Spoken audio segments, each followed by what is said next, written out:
কুঁড়ে ঘর।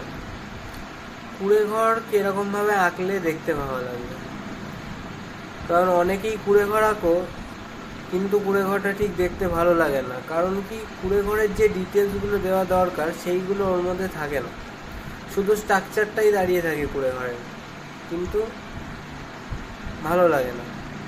আমি আজকে একটা কুঁড়ে ঘর এঁকে দেখাচ্ছি, তোমার কুঁড়ে ঘরের সাথে মিলিয়ে নাও কোন কোন ডিটেলসগুলো নেই, যার জন্য কুঁড়ে ঘরটা ঠিক কুঁড়ে ঘরের মতো লাগছে না। চলো।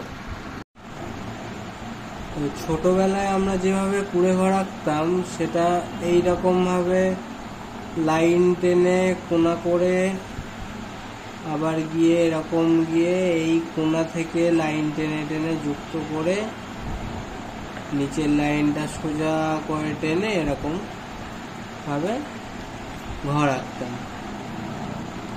তো এইরকম ঘর আঁকলে এখন আর হবে না, সিনারির ক্ষেত্রে এরকম ঘর চলবে না, কারণ এইটা আমরা শিখেছি বিভিন্ন শেপ, চতুর্ভুজ, ত্রিভুজ, এই শেপগুলো দিয়ে ঘর আঁকা শিখেছি। তা এই ঘরটাকে ডেভেলপ করব কি করে? এই প্রথমে চালাটাকে করে নেব। চালাটা কিরকম হবে?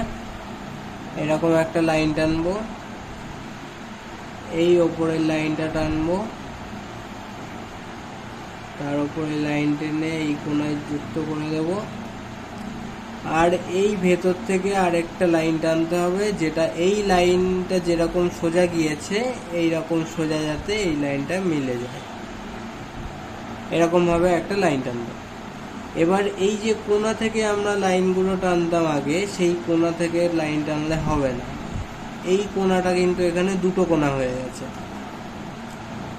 এই ভেতরের কোণা থেকে লাইন টানবো, তারপরে এই কোণাটাকে ছেড়ে এইখান থেকে লাইন টানবো, একটু নিচের দিকে বেশি বাড়িয়ে দেবো, আর এই কোণাটাকে ছেড়ে একটু ভেতর থেকে এরকম লাইন টানবো, যেটা এই লাইনটার হয় সমান হবে, নয় একটু ওপরে থাকলেও থাকতে পারে পার্সপেক্টিভ ওয়াইজ।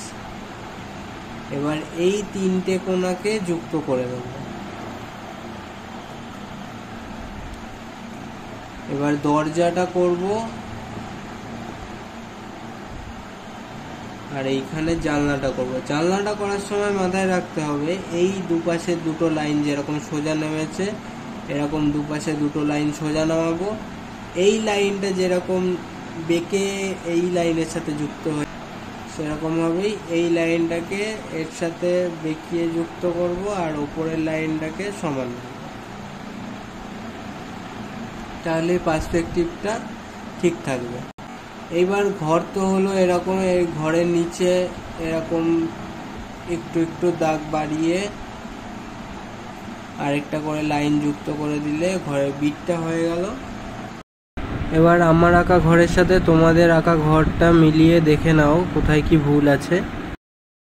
পরবর্তী ভিডিওতে বিচুলির চালা এবং টিনের চালা ড্রয়িংটা কিভাবে করতে হয় সেটা দেখিয়ে দেবো। আজকে এখানেই শেষ করছি, সবাই ভালো থেকো।